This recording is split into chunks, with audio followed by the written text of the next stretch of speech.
Does the capture and kill make things more difficult for the government of Pakistan at home? No, no, I don't think so. Temporarily in the short run, yes. In the short term, maybe there is agitation, maybe there is some upheaval. But vast majority of Pakistanis, I am very sure, ought to be happy. But they are the moderates who keep low profile, who don't demonstrate like that. So therefore, they'll be quiet, while the extremists may agitate. But in the long run, certainly, it will be better off. What do you think took so long? Why didn't this happen before? Why didn't this happen before? Sooner. Because we didn't know where he is. It's one can call it a failure or a shortcoming of the intelligence. But then it's a shortcoming of both the intelligence, Pakistan and United States. After 9/11, mainly the intelligence was from United States. Pakistan at that time had only human intelligence. The technical intelligence, the aerial surveillance was from the United States. We gradually started learning and developed this capability of technical intelligence, but still technical intelligence is more United States capability, less Pakistan's. So therefore, and we have been cooperating. In the past, we have identified, we managed to apprehend a number of Al-Qaeda leaders.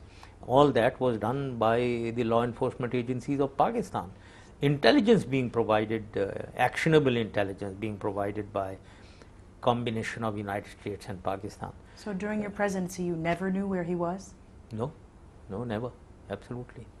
Some people wonder, he was found not in the hills between, not in the mountains, but in a home near a city next to a big military installation. They're calling it the equivalent of West Point. Shouldn't someone in the military or in the government have known he was there? Well, that really surprises me.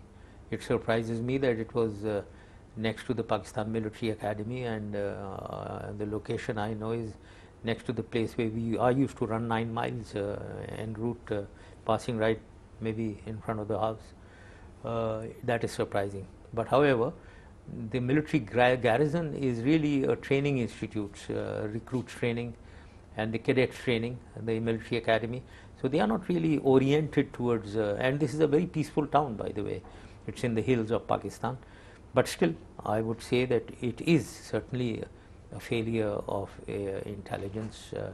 If he was, now I don't even know whether he was staying there or the family was there and he was not there. He used to visit occasionally, I don't know, unless all these details come. Offhand, I would say yes, I would say it is to an extent a failure of intelligence on both sides, maybe also United States. So you think Pakistan didn't know he was there? I'm very sure they didn't know. Do you think this was done the right way, a ground attack, cover of night in that city? Well, purely from military point of view, it was a good action, purely military point of view. And when commandos operate, they have to make it a swift action, a lightning speed, and at night. That is the best. Because night advantage is taken by the attacker, by the commandos, by the special forces. And I'm sure he didn't have that night advantage. He was blind, they were seeing. So therefore, this was the best, good military action. But having said that, it was not good politically, the sensitivities of Pakistan regarding the violation of the sovereignty of Pakistan. Any other troops other than Pakistanis crossing the border, coming into Pakistan to operate is not taken well at all by the people of Pakistan.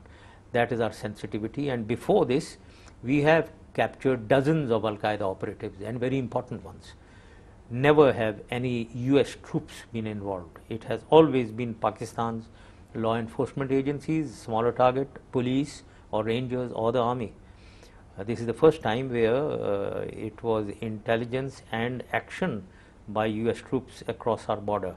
This is very much a sensitivity, and I think from purely political point of view and Pakistan's integrity or sovereignty point of view, it is not the right way of doing it. But this was kept secret as well. The US is saying they didn't share this with the Pakistanis, in the sense they didn't trust that process. Well, is that a sore point? It's a pity. It's a pity if there is no trust between two countries or two operatives who are operating against a common enemy. As far as the United States is concerned, their policy, I know that they had formulated a policy against Osama bin Laden wherever he is seen. If at all there is actionable intelligence, US had decided they will act wherever in the world. So to that extent they were following a policy of their own. But however, that policy is violative of the sensitivities of Pakistan. Our sovereignty has been violated. So to that extent it doesn't go well with Pakistani, the people of Pakistan. When you think what's next for Al-Qaeda without Osama bin Laden, is it less dangerous or could it be more dangerous? In the short run, maybe it's more dangerous. They will react, maybe they'll react violently, maybe. But in the long run, it will be beneficial because a big leader of Al-Qaeda has been eliminated. But if we think very naively, many people have been asking whether it's over, it's all over for Al-Qaeda. No, I think that is a very, very simplistic view.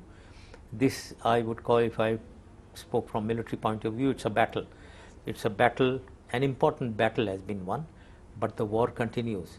The war will be a series of such battles and we have to continue. The war on terror continues. It doesn't finish with Osama bin Laden gone.